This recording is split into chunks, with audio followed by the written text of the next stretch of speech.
사회학자들이 말하고 있는 그 파레토 법칙이라고 하는 것이 있습니다. 그것을 이렇게 한번 적용해 봤을 때 한 사람이 일평생을 살아가는 동안 만나는 사람의 수는 평균 17,500명 정도라고 합니다. 그리고 평생 중요하게 알고 지내는 사람의 수는 3,500명 정도 된다 그래요. 어느 인생의 한 지점이 3,500명이 아니라 아마 평생 동안을 이제 합친 것을 말할 것입니다. 어쨌든 사람이 17,500명 정도 되는 사람을 만나게 되는데 그 중에서는 마음이 맞는 사람들도 있을 것이고 자신의 삶에서 도움을 주게 되는 그러한 사람도 있을 것입니다. 좋은 인맥들이 많이 있는 것이죠. 그런데 우리가 사람을 근데 우리가 어떤 사람들은 만나지 않았었으면 좋았을 뻔했다라고 하는 만남들도 있을 수 있을까요? 그런 만남도 있을 수 있을 것입니다. 어느 집단을 가든지 우리는 친한 사람이 있으면 그렇지 않은 사람도 꼭 있어요. 그리고 누군가는 꼭 마음이 맞지 않는 사람이 있습니다. 만약 한 공간 안에 나와 마음이 맞지 않는 사람과 그 공간에 함께 있게 된다고 생각했을 때 그보다 힘든 일은 없을 것입니다. 무엇보다도 함께 산다는 것은 참 끔찍한 일이 될 것이죠. 그래서 결혼이 쉽지 않은 것 같습니다. 저도 이제 결혼할 나이가 되어서 이제 항상 어른들을 만나면은 이제 항상 결혼 얘기를 하세요. 되게 지겹게 하십니다. 근데 분명 쉬운 것 같지 않습니다. 그런데 오늘 우리가 보게 되는 로마서 7장에서는 서로 맞지 않는 무언가가 한 공간에 있는 것을 우리는 보게 됩니다. 그것은 전혀 떨어질 수가 없어요. 한평생을 같이 있게 됩니다. 오늘 본문을 우리는 한번 읽어보도록 하겠습니다. 로마서 7장 14절부터 25절까지입니다. 우리가 율법은 신령한 줄 알거니와 나는 육신에 속하여 죄 아래에 팔렸도다. 내가 행하는 것을 내가 알지 못하노니 곧 내가 원하는 것은 행하지 아니하고 도리어 미워하는 것을 행함이라. 만일 내가 원하지 아니하는 그것을 행하면 내가 이로써 율법이 선한 것을 시인하노니 이제는 그것을 행하는 자가 내가 아니요 내 속에 거하는 죄니라. 내 속 곧 내 육신에 선한 것이 거하지 아니하는 줄을 아노니 원함은 내게 있으나 선을 행하는 것은 없노라. 내가 원하는 바 선은 행하지 아니하고 도리어 원하지 아니하는 바 악을 행하는도다. 만일 내가 원하지 아니하는 그것을 하면 이를 행하는 자는 내가 아니요 내 속에 거하는 죄니라. 그러므로 내가 한 법을 깨달았노니 곧 선을 행하기 원하는 나에게 악이 함께 있는 것이로다. 내 속사람으로는 하나님의 법을 즐거워하되 내 지체 속에서 한 다른 법이 내 마음의 법과 싸워 내 지체 속에 있는 죄의 법으로 나를 사로잡는 것을 보는도다. 오호라 나는 곤고한 사람이로다. 이 사망의 몸에서 누가 나를 건져내랴. 우리 주 예수 그리스도로 말미암아 하나님께 감사하리로다. 그런즉 내 마음이 내 자신이 마음으로는 하나님의 법을 육신으로는 죄의 법을 섬기노라. 오늘 본문은 우리에게 어느 한 불편한 동거에 대해서 말하고 있습니다. 그것은 바로 신령한 것과 육신의 동거예요. 여기서 율법은 신령한 것이라고 말했어요. 신령한 것. 여기서 신령한 것이란 푸뉴마티코스라고 하는 헬라어 단어가 사용됐습니다. 이 푸뉴마라고 하는 것을 아마 많이 들어보셨을 것입니다. 푸뉴마라고 하는 것은 영이라고 하는 것입니다. 영. 그런데 여기서 이코스라고 하는 전미사가 붙으면 푸뉴마티코스 이렇게 돼요. 이것이 뜻하는 것은 영에 관계된, 즉 영적인 것을 말하는 것입니다. 그러니까 율법은 곧 영적인 것이라는 거예요. 곧 하나님께 속한 것이다. 이것을 한 번 더 비유하자면 정한 것이다 이것입니다. 율법은 정결한 것이다. 정한 것이다. 그런데 이것이 무엇하고 만나냐면 육신하고 만났습니다. 여기서 육신은 사르키노스라고 하는 단어예요. 이 사르키노스는 어떤 단어에서 유래됐냐면 사륵스라고 하는 단어에서 유래되었습니다. 사륵스는 살, 육체 이런 것을 뜻하는 거예요. 그런데 신약 성경에서 바울은 살, 육체 또는 몸이라고 하는 단어를 또 무엇으로 사용하냐면 소마라고 하는 단어로도 사용합니다. 사실 사람의 몸, 사람 이런 단어들은 헬라어로 세 가지의 단어로 언급됩니다. 하나는 푸뉴마고요. 푸시케라고 하는 말도 언급이 되는데 푸뉴마라고 하는 단어가 이제 사람을 비유할 때도 사용됩니다. 몸. 그리고 이제 또 하나는 이제 소마라고 하는 단어고요. 그리고 마지막으로 이제 사르크스가 있습니다. 이 중에 푸뉴마가 가장 좋은 것입니다. 가장 거룩한 상태에 있는 것을 말할 때 푸뉴마를 사용해요. 그리고 그 다음은 소마라고 하는 거예요. 소마는 그냥 몸을 말하는 것입니다. 몸. 그런데 사르크스는 별로 좋은 것이 아닙니다. 부패하는 뜻을 갖고 있어 썩는 것을 이야기합니다. 사르크스가 사용되면 성경에서 그렇게 좋은 것이 아니다. 부정한 것입니다. 그런데 여기서 푸뉴마와 무엇이 만난 것인가요? 사르크스가 만났습니다. 좋은 만남이 아닙니다. 둘 중에 하나는 없어질 때까지 계속적으로 부딪힐 수밖에 없어요. 대립이 있습니다. 힘겨운 싸움이 있어요. 이 중에 무엇이 없어져야 될까요? 둘 중에 무엇이 옳은 것입니까? 당연히 영적인 것이 옳은 것이겠죠. 그 영적인 것만 우리가 받아들이고 그 영적인 것만 우리가 취하면 될 것입니다. 그런데 안타깝게도 모든 그리스도인들이 가지고 있는 딜레마는 무엇이냐면 이 두 개가 다 그리스도인 안에 있다라는 거예요. 그리스도를 믿고 침례를 받고 내가 하나님을 선택했다라고 하지만 그래서 영적인 것만 있는 줄 알았지만 아직도 그 안에 여전히 시퍼렇게 사르크스가 살아있는 것이에요. 성도님들께서는 어떠십니까? 우리가 살아가면서 우리 안에 사르크스, 부패한 것을 느끼지 않으십니까? 사도 바울은 자신의 이야기를 이렇게 했습니다. 15절에 내가 행하는 것을 내가 알지 못하노니 곧 내가 원하는 것은 행하지 아니하고 도리어 미워하는 것을 행함이라. 18절에 내 속 곧 내 육신에 선한 것이 거하지 아니하는 줄을 아노니 원함은 내게 있으나 선을 행하는 것은 없노라. 내가 원하는 바 선은 행하지 아니하고 도리어 원하지 아니하는 바 악을 행하는도다.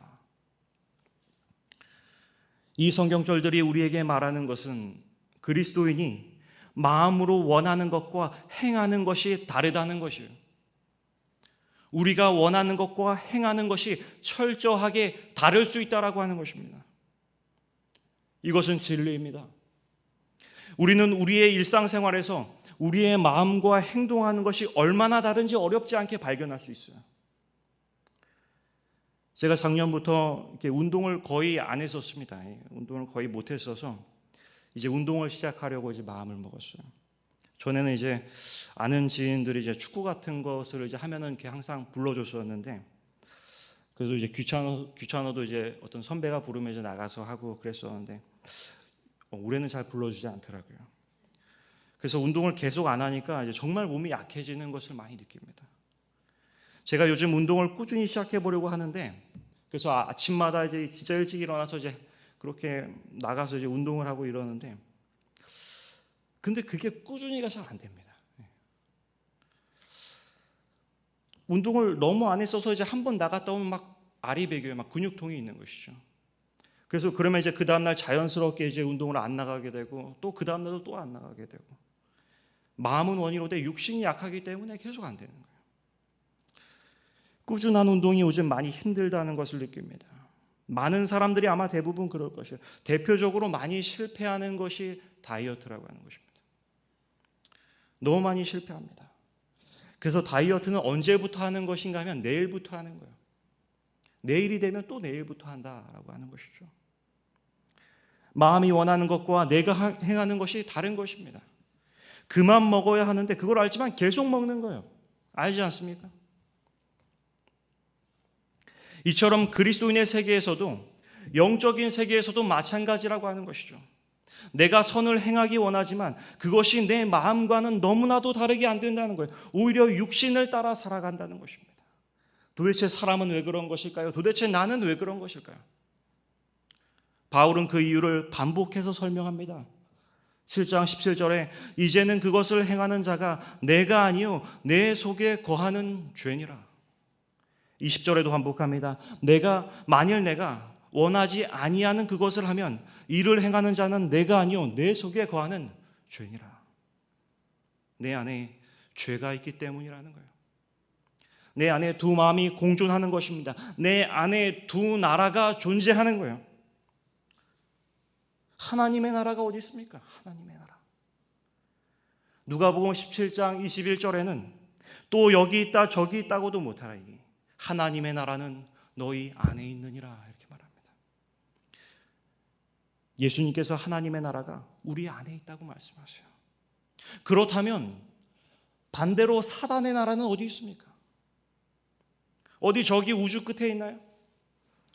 아니면 어디 저기 바다 건너에 있을까요? 지구 반대편에, 아니면은 뭐 어떤 암흑의 장로님 안에 있을까요? 아니면 어떤 집사님 안에 있을까요? 사도 바울이 말하는 것은 또 여기 있다 저기 있다고도 못하리니 사단의 나라는 내 안에 있다라는 거예요. 악한 것, 음란, 광기 이런 것들은 다 사람에게서 나옵니다. 바울은 지금 그 말을 하고 있는 거예요. 우리 안에 하나님 나라뿐만이 아니라 사단의 나라도 우리 안에 있다는 것입니다. 시대적 흐름이 어떻게 변해가고 있냐 하면 많은 사람들의 죄와 과오를 다 드러내는 그런 시대가 되었습니다. 요즘 초등학생들에게 선생님들이 이렇게 말한다고 합니다. 나중에 이제 뭐 유명한 사람이 되거나 뭐 사람들 앞에 설 그런 사람이 되고 싶으면 이제 지금 학교를 다니면서 이제 뭐 학교 폭력이라든지 어떤 다른 도덕성에 어긋나는 그런 행동들을 이제 하지 말라고 이야기한다는 것이죠. 그런데 선생님들께서 그렇게 말씀하실 필요가 없습니다. 이미 초등학생들은 잘 알고 있어요. 솔직하게 말해서 그 자라나는 세대들은 더 잘합니다. 이미 장년들은 커오면서 몇몇의 어떤 문화의 흐름들을 그게 겪으면서 이제 어떤 시대적인 상황 속에서 조금은 이제 중도적인 입장에서 생각할 수 있지만 어린 세대들은 세계관이 형성될 그 처음부터 그 사조의 흐름을 비판 없이 취하게 됩니다. 그렇기 때문에 어른들보다 더 직접적으로 느끼고 그것을 잘 알고 있어요. 오늘날의 사조는 정의를 내세우는 세대입니다. 시대입니다. 심판이 중요해진 시기에 우리가 살고 있어요. 이미 민중이 대통령을 끌어내릴 수 있다는 것을 우리는 이미 경험했습니다. 그리고 과거에 어떤 과오가 있다든지 하는 그런 유병인들은 아주 나락에 떨어질 때까지 눌러버리는 거예요. 막 쏟아져 나오는 기사들을 우리는 유튜브에 들어가면 매일같이 그것을 볼 수 있지 않습니까? 정의와 심판, 이런 것들은 중요한 것입니다. 필요한 것이죠. 분명 피해자들에 대한 철저한 사과와 피해에 대한 적절한 보상은 반드시 필요합니다. 그런데 이런 정의와 심판이 강조되면서 용서에 대한 의식이 점점 소멸되는 것 같아요. 만약 내 안에 하나님의 나라뿐만이 아니라 사단의 나라, 또한 그 사단의 나라가 나의 안에 있다는 것을 우리가 안다면 저 사람한테만 그런 광기가 있는 것이 아니라 나에게도 그런 광기가 있다는 것을 안다면 우리가 사람을 그렇게 매장시킬 수 있을까? 정죄할 수 있을까라는 생각도 하는 것이죠. 매일 또 터졌다. 또 터졌다. 이번에는 누구다? 라는 그런 유튜브 영상들이 막 나오지 않습니까?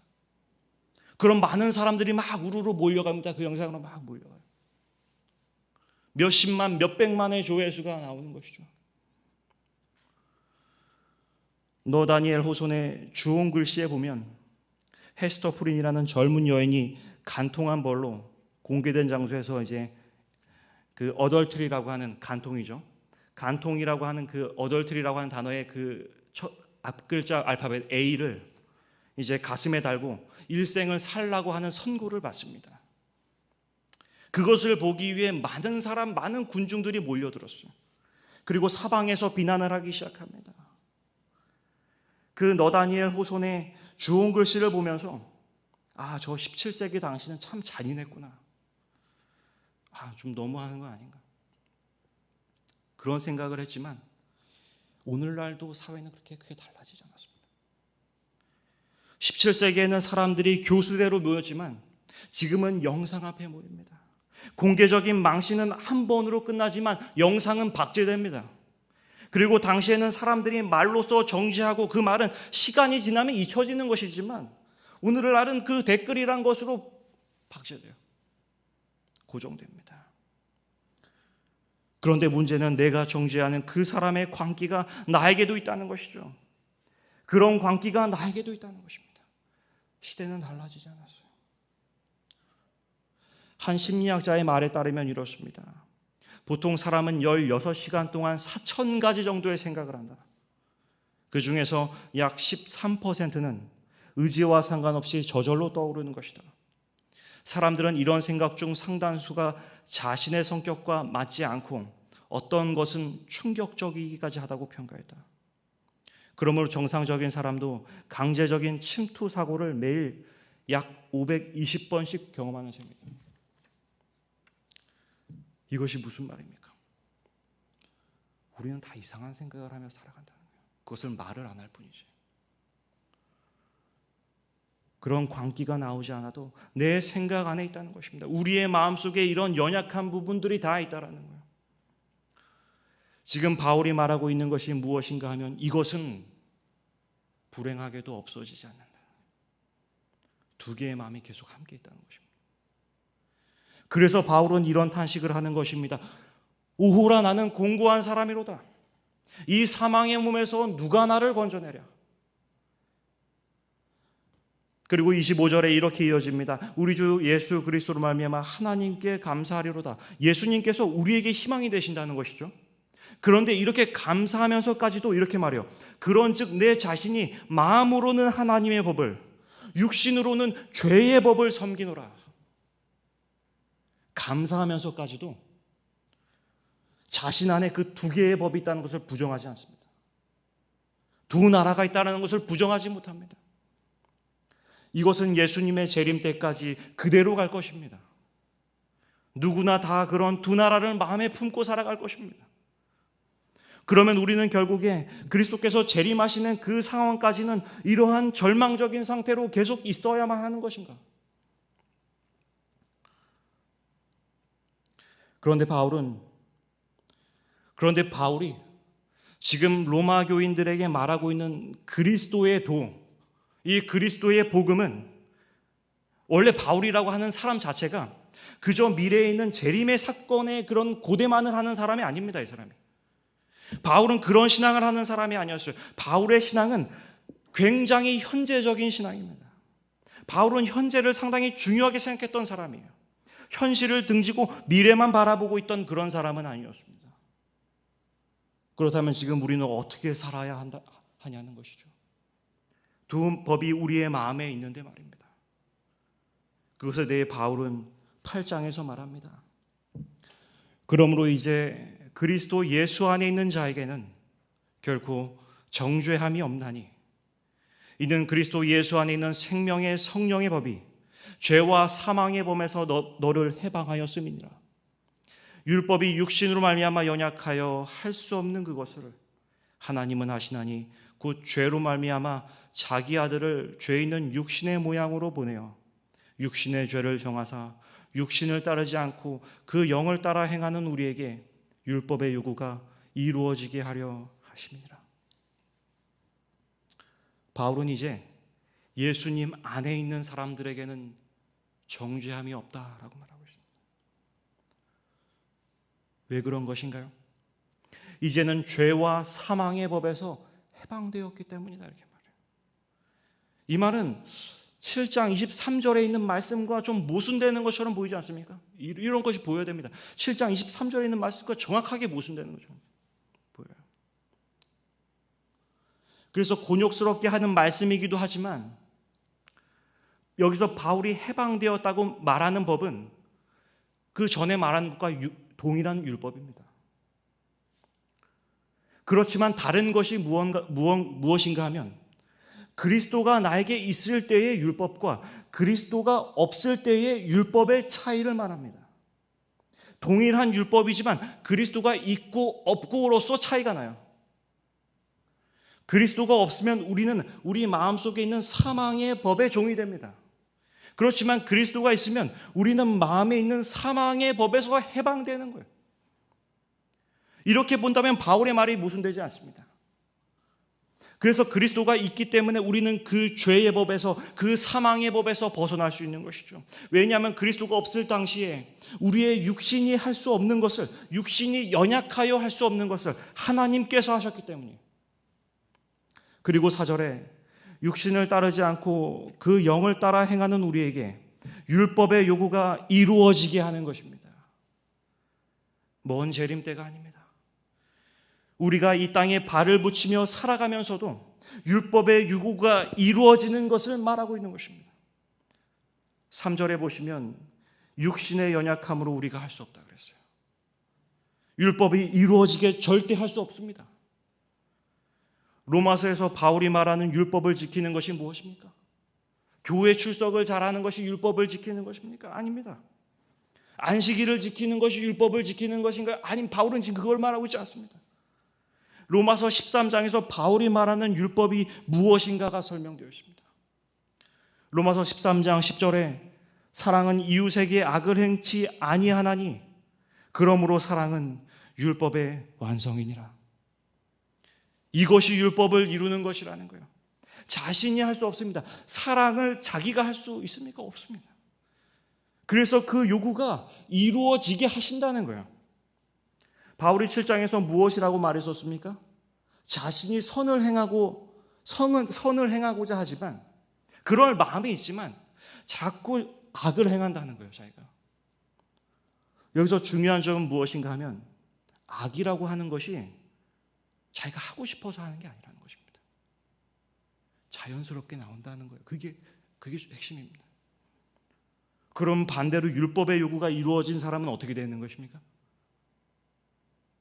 자연스럽게 나와야 되는 것이죠. 그것이 자연스럽게 나오는 것입니다.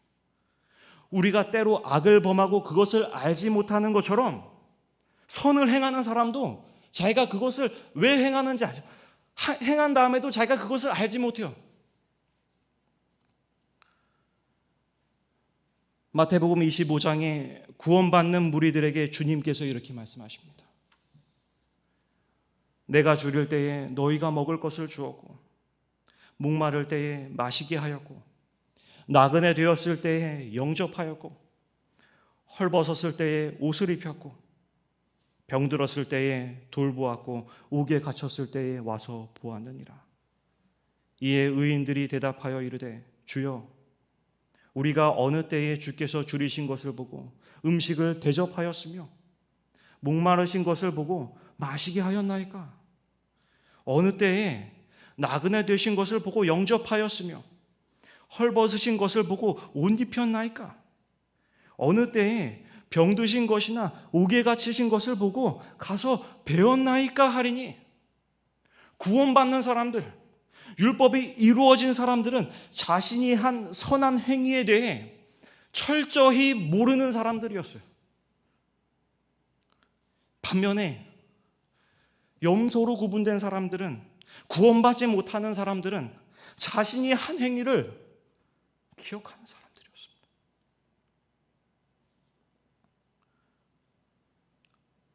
정말 저에게 엄숙한 기별입니다. 그렇지만 우리가 반대로 이것을 제대로 본다면 이것은 희망의 기별이기도 해요. 이것은 하나님께서 우리가 육신이 연약하여 하지 못하는 것을 하나님께서 이루어 주신다라고 하는 약속이 주어진 것이기 때문에 그렇습니다. 유일한 희망이 보이는 것입니다. 하나님께서 그것을 할 수 있도록 성령을 통해 우리의 마음속에 역사하신다는 것입니다.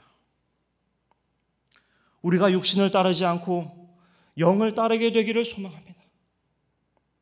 우리가 자신이 무엇을 행하는 것에 주목하지 않고 다만 사랑하는 것, 그 자체에 주목했으면 좋겠습니다. 그것을 성령께서 도우십니다. 성령께서 이루십니다. 8장 26절에 이와 같이 성령도 우리의 연약함을 도우시나니 우리가 마땅히 기도할 바를 알지 못하나 오직 성령이 말할 수 없는 탄식으로 우리를 위하여 친히 간구하시느니라. 저도 이 설교를 준비하면서 많은 것을 느꼈습니다. 내가 내 자신의 힘으로 사망의 율법을 지키고 있었구나. 내가 지금까지 율법을 잘못 적용하고 있었구나. 이제는 그리스도가 없는 사망에 이르는 옛 율법에서 해방되어 새로운 율법의 완성을 향하여 나아가야 되겠구나. 주님께 나의 마음을 맡기시기 바라겠습니다. 성령께서 우리를 위해 간구해 주십니다. 생명의 법과 사망의 법 가운데 갈등하고 있는 마음을 주님께 드리십시오. 그렇다면 주님께서 사망의 법을 죽이시고 생명의 법으로 살아가게 해 주실 것입니다. 그래서 그런 생명의 법을 가지고 우리 좀 더 사랑하였으면 좋겠습니다. 말씀을 마치겠습니다.